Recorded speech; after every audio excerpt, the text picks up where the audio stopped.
Right, good morning everyone. Right, today we're going to make chocolate and orange cake.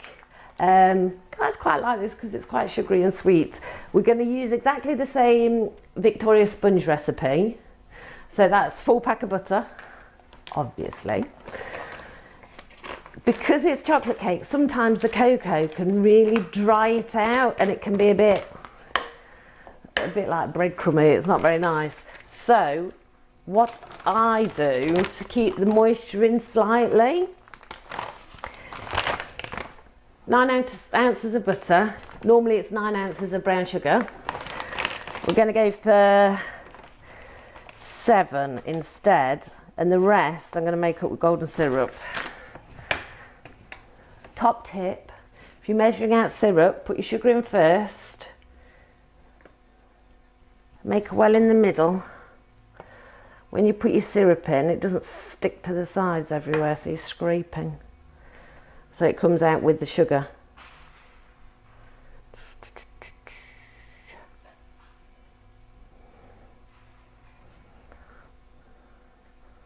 Right, that's 9. So because it's in the middle there you go, it comes out clean. So you haven't got golden syrup everywhere. Now obviously you're just going to cream the butter and sugar together as normal, but because it's chocolate and orange cake, wash your oranges first, as in not with soap, I mean just like rinse until under the tab. But put the zest in. So as we're actually creaming all this together, the oils out of the zest mingle and get properly blended into the butter and sugar. So it tastes a lot nicer. Now, as you know, this is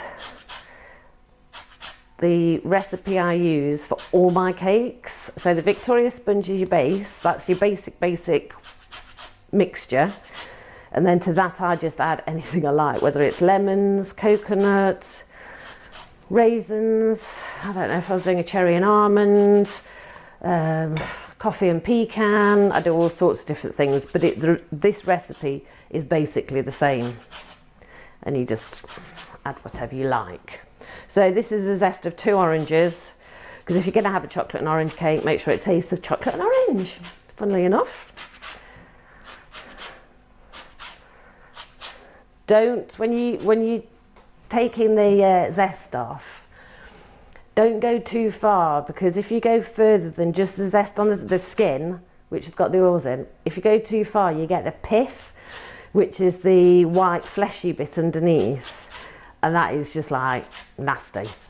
So you don't want that in. It's literally just taking off the top. It's the top layer of the skin.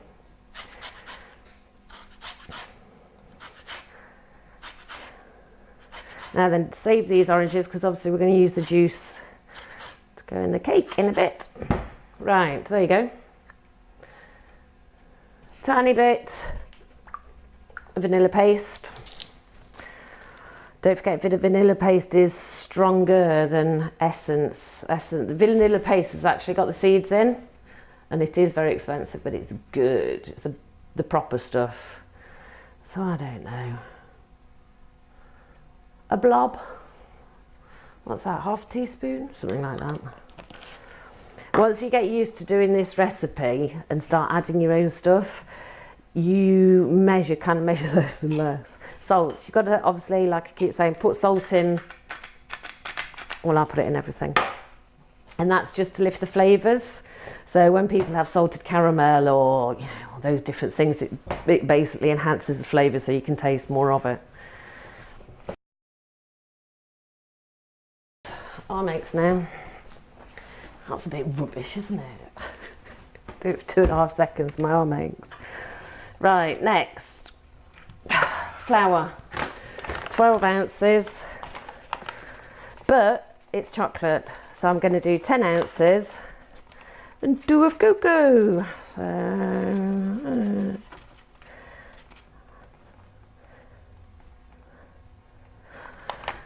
cool. I don't know whether I've got that much in here. There's not that much, is there? Oh well, whatever. Or whatever you've got left. since I haven't got any more. Put it on the shopping list. Don't get too precious. I know people say that cake making is an exacting science. Mine seems to turn out all right. Right, it's 2.5 of baking powder, but I use the half spoon, so I know it's 5.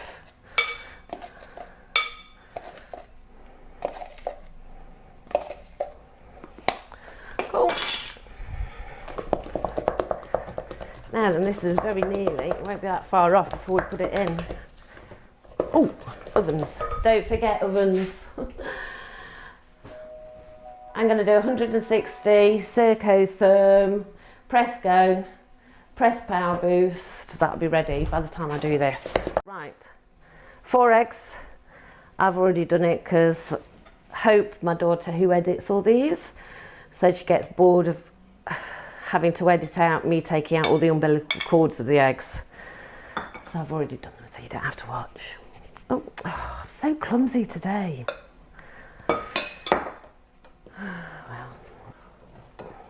Right, first lot you can mix quite well, second lot you're folding.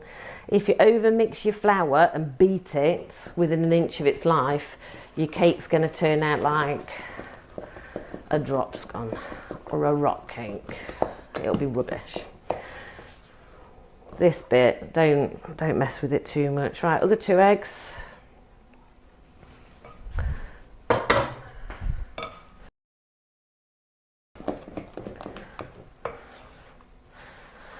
So if we've got everything in, we've got butter, sugar, syrup, 4 eggs, flour, baking powder, cocoa, salt. Yes. Right, let's fold the rest in.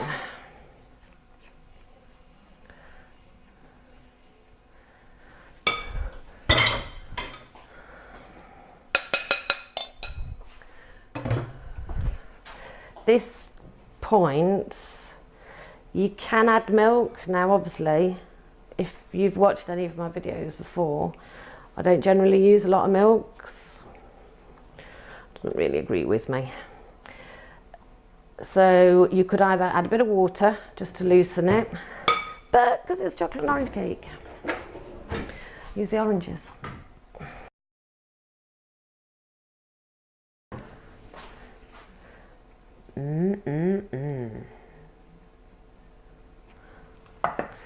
Now then, the other oranges, once you've taken the zest off an orange or a lemon or a lime or whatever, they tend to go off quite quickly. I do tend to make orange curd, which is lemon curd obviously, only with oranges. And it's eggs and butter and juice and sugar. And you just cook it over a low heat and it thickens up like an egg custard would do. It's the same thing, it's just that you have to keep going.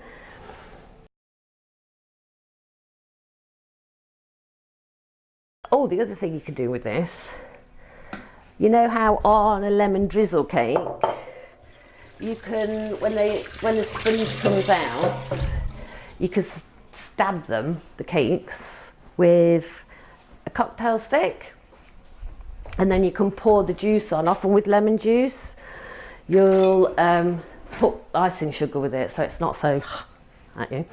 But you can do the same with orange juice. So if you want it really kind of gâteau-y, then you could mix. I wouldn't really mix it with sugar. I mean, you could do to make a syrup, but it'll be very sweet. I don't think I would. I'd just put orange juice, warm orange juice in it, and then it kind of seeps in, so it goes. Yeah. I suppose the same principle, like if you had a trifle or a tiramisu, you know, you soak the sponge in like alcohol basically, and it goes like that. So you could do the same with this. It's up to you. It depends how much of a party piece you want, I suppose. There you go. These will take 25 minutes. Oven's ready. I'm going to put them in the middle. 20 minutes, 25 minutes, 28 minutes, something like that. See you later.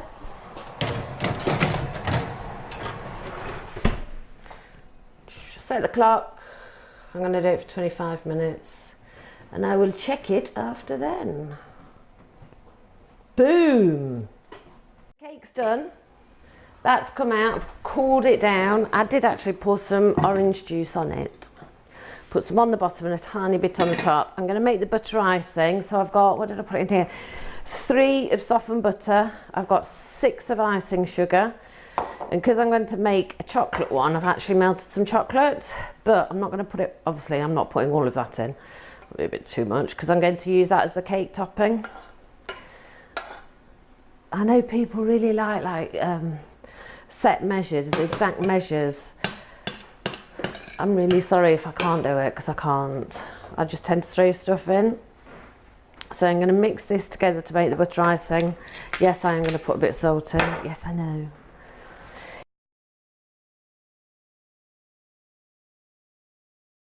I'll pipe it onto the cake, the base. Actually, and I did find, I know I'd made some orange curd. So I've got some orange curd left, so that's going to go on as well. Orange curd, chocolate buttercream, and then for the topping, that chocolate that I've got there, in fact I can do it now. I'm going to put a bit of melted chocolate. What's that? I don't know. An ounce. Chunk of that in there, and then also, just in case you've got enough sugar, I'm going to put some golden syrup. Now the butter tends to make it quite glossy. The syrup stops it, i.e. the butter, because obviously butter goes hard when it's cold, and so does the chocolate. The syrup will stop that. So it's more like a bit of a fudge topping. So if you leave that to just melt slowly, then take it as soon as the butter's melted, take it off the heat, pile your cake up when it's cooled down slightly, because otherwise if you put it on it's really hard, it just and it all comes off the edges. Sometimes I do it in different lots, so I'll put one lot on, just half of it, let that cool down, and then put the next one on, so then you get a good covering and it doesn't all slip off and go onto your cake stand. That is more than enough to cover what this cake's going to be. So realistically I'd leave it at that. So I'm going to take that off the heat, carry on with this, and I'll pipe the cake. Once I've piped that, we'll come back and you'll see what it looks like. Right, so cake cooled, bit of orange juice on the top, just plain orange juice. I didn't add any sugar or nothing, just a little bit on that one as well. I found this orange curd, which I made 3 weeks ago. That can go on.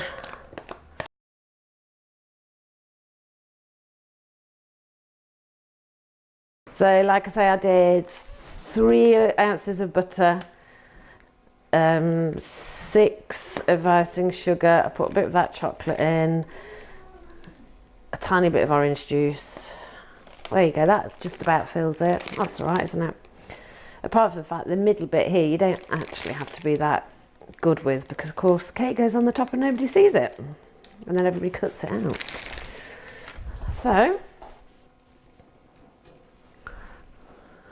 oh yeah, beaut. Look at that. Right, sauce. Now then, like I said, I think I'm going to do this in 2 lots. You see, I'm sorry the pasta's in the way, but got to multitask.